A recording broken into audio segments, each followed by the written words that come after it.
Buenas tardes, orquesteros y orquesteras. La Venom hace su sorteo para la camiseta de la Venom Orquesta, ¿vale?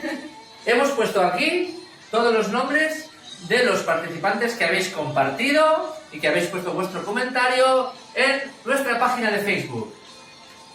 Vamos a pasar a que Saray, nuestra cantante, ponga los papelitos en la caja que tiene Juanfran, nuestro batería, ¿vale? Y la mano inocente, según dice ella, la mano inocente, ¿vale?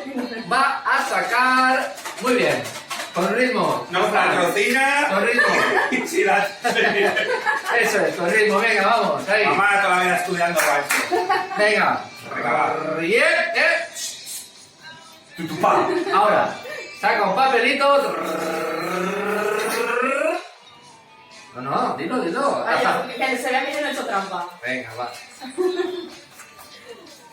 Y atención, el ganador de nuestro concurso de la camiseta es el señor Miguel Ángel, que compartió la publicación. Muy bien. Y que le vamos a llevar su camiseta a casa. Le vamos a escribir por privado, por Facebook, y nos vamos a trasladar hasta su localidad. Que se tire al loro que... Claro, Miguel Ángel, estate al tanto, ¿vale?